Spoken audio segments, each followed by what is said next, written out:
Diýleşler bugünkü TikTok habarlarymyzda Süleyman Çeşik özüniň jadil haltasyndan siziň üçin sowgat çykarýar.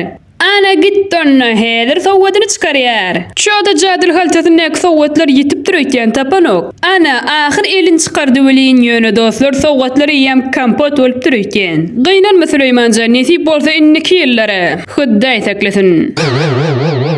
Inni bolsa Süleyman doganymyz özüniň aýty bölemi. Aýtmak hem edip ýetira.